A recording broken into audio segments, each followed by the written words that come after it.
Hey everybody, welcome back to Whiteboard Finance. My name is Marco and I'm here to help you master your money and build your wealth. Thanks to Policygenius for sponsoring this video, but more on that later.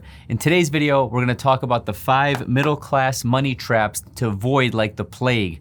A lot of people watching my channel fall into the socioeconomic category of being middle class, which is why I felt compelled to make this video.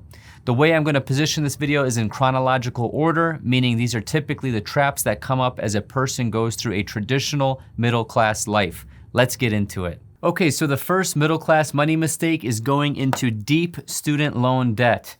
The traditional path of the middle class is to finish higher education in order to have a career that allows you to earn a healthy living throughout the course of your life. If you come from an immigrant family or if you're the first generation, then you definitely know that higher education is priority number 1 for getting out of the lower class and having a better life. There is a problem with this, however, because the cost of college just keeps going up, up, and up. Here are some fun facts about student loans and tuition costs.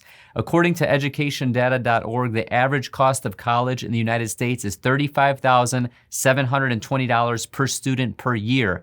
That cost has tripled in 20 years with an annual growth rate of 6.8%. Student loan debt in the United States totals $1.75 trillion and grows 6 times faster than the nation's economy. And finally, 43.2 million student borrowers are in debt by an average of $39,351 each. So what does this mean? It means that most people are starting their careers in the red before they even start earning an income. So what do we do about this? Make sure the degree that you're studying for has a proven ROI after you graduate, a proven return on investment. If you're going to college just to have a good time, which I highly recommend, you better make sure that you can find a job with a proper ROI with your underwater basket weaving degree. If you're going to college to properly network and truly make connections that will benefit you in your career in the future, you need to make sure that you're in a field with a high ROI post-graduation. On average, the highest paying degrees are in the STEM fields. STEM stands for science, technology, engineering, and mathematics. I graduated with a finance degree in 2010, and I most likely wouldn't have been able to get the jobs that I've had throughout my life without it. There's nothing wrong with going into debt to better yourself with a degree, just make sure that the ROI is there. So to finish this part of the video, take a look at this screenshot, which is the median weekly earnings by educational attainment. You can clearly see a correlation between higher education and higher weekly earnings. I'm not gonna cover every single one of these numbers, but you can always pause the video and see for yourself. Middle class money trap number 2 is taking out a huge car loan. So now that you've gotten your first big boy or big girl job, earning probably the most amount of money you've ever earned in your life, you start to get enticed by toys, which are usually in the form of a new car. You wanna justify it to yourself that you've earned your degree, you went through a bunch of interviews, and you finally nailed that job that you've wanted, so you reward yourself. I've seen this happen time and time again, and to be quite honest, I really don't blame these people. However, they need to realize that they're making a huge financial mistake. So why is this? Well, we just learned that most people graduate with tens of thousands of dollars of student loans to begin with, so why would you wanna start or take on more debt throughout your life? Well, there are pressures that come with working in a professional setting. You have peer pressure, especially in corporate America. If you're in a sales position or a client-facing position, you wanna maintain a certain image, and you're not gonna do that with a Honda Civic with 300,000 miles on it. No, the bumper stickers don't add extra horsepower.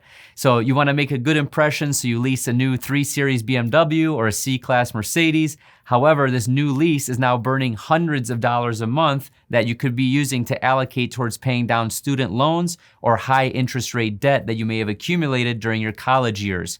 So not only are you limiting your income, but you're hurting your soldiers, you're killing your soldiers, AKA dollars that could be used to start investing, which is how you truly start to build wealth over time. So here's some fun facts about car loans according to LendingTree. The average monthly car payment in the United States is $563 for new vehicles, $397 for used vehicles, and $450 for leased vehicles. Overall, Americans owe nearly $1.4 trillion in auto loan debt. Americans also borrow an average of $34,635 for new vehicles and $21,438 for used. The average loan term is 70 months for new cars, 65 months for used cars, and 37 months for leased vehicles. Imagine having a $563 a month payment for 70 months.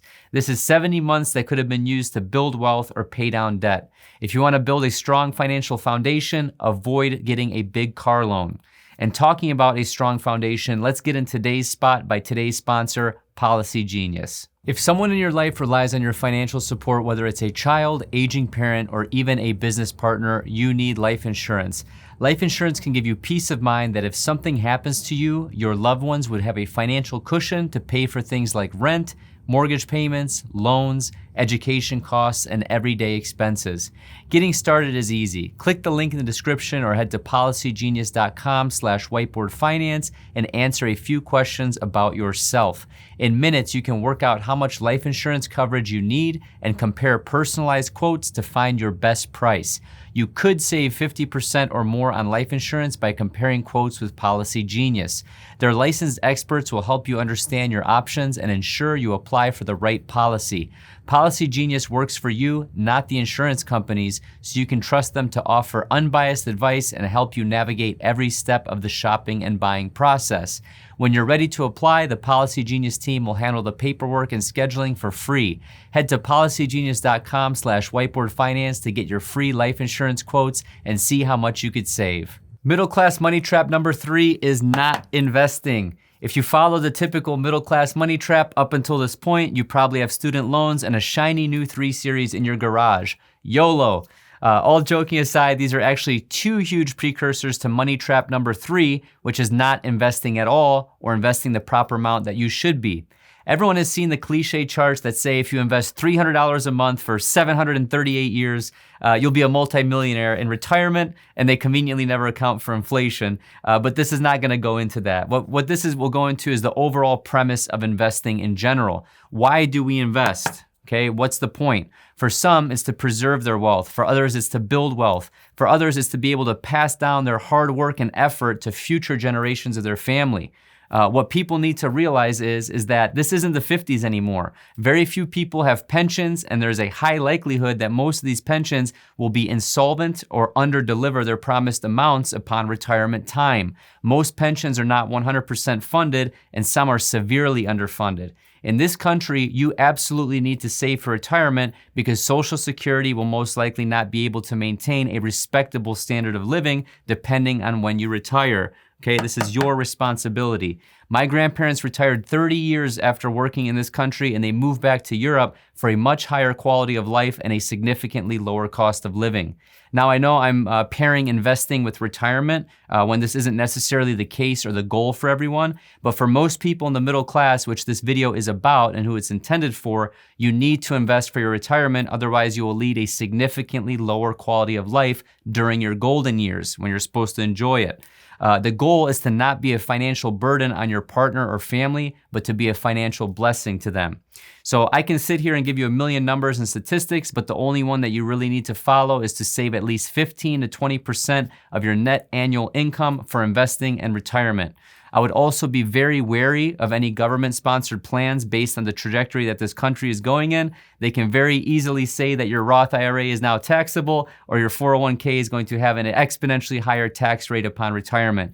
A lot of people don't want this to happen or don't think this could happen because Americans are typically naive and spoiled financially and economically, but this is absolutely why you need to have a diversified portfolio and invest throughout the course of your life. You should absolutely take advantage of these tax advantage platforms like a Roth or a 401k, but make sure to have outside investments of them as well. Number 4 is plateauing in your career or compensation. So now that you have student debt, your first big boy, big girl job, you can't afford to invest, and you realize things need to change. However, you become complacent and you plateau in your career as well as your comp.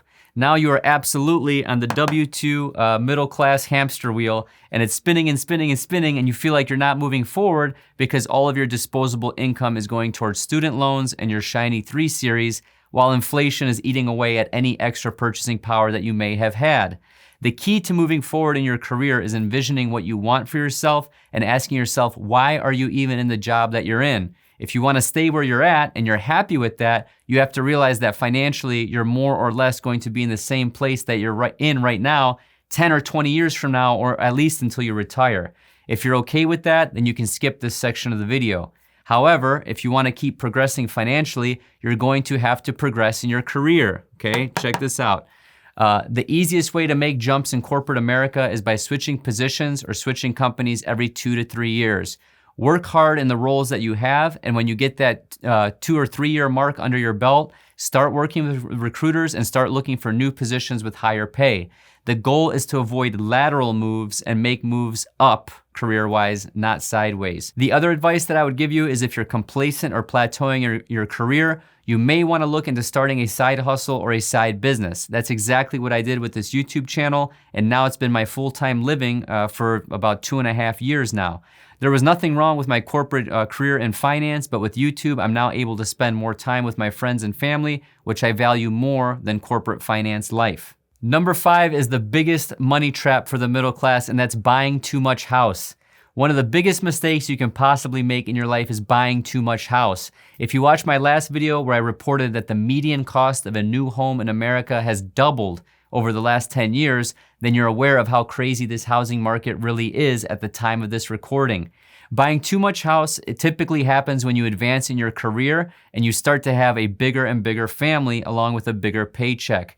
This typically happens in your 30s or 40s when your kids start to get older and you start to outgrow your current living conditions.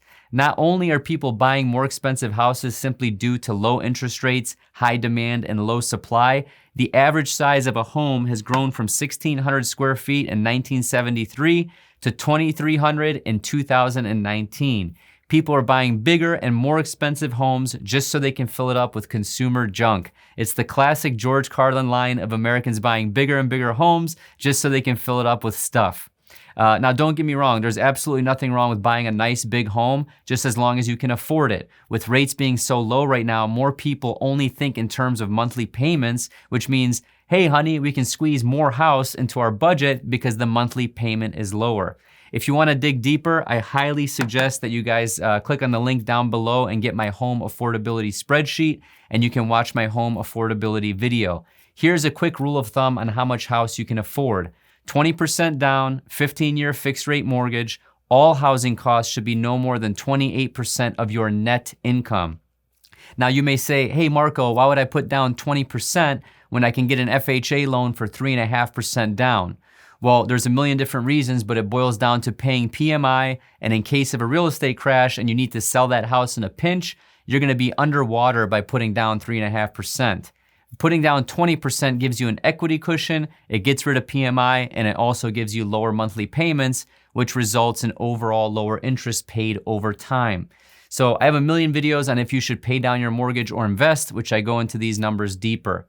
Now you may also say, hey Marco, why would I go for a 15-year fixed rate mortgage when I can choose a 30-year fixed, which is an excellent hedge against inflation and the US dollar?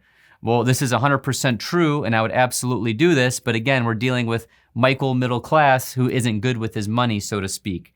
However, if you're a follower of Dave Ramsey and you're not good with your money, go with the 15-year fixed. If you're a follower of Whiteboard Finance and you're smart, funny, good looking, have excellent taste in wine, have a beautiful spouse, have a perfect hairline, and are overall a great human being, then go with the 30-year fixed. That's what I did.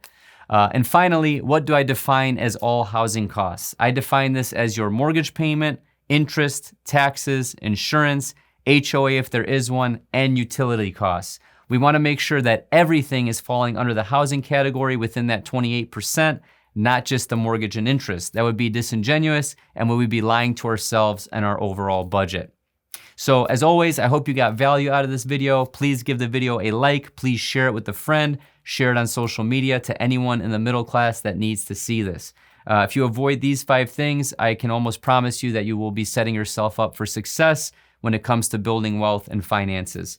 Thank you so much, everybody, and have a prosperous day. I also forgot to mention impeccable style, just a big heart, really giving, generous, philanthropy, dad jokes. You're just great people if you follow this channel.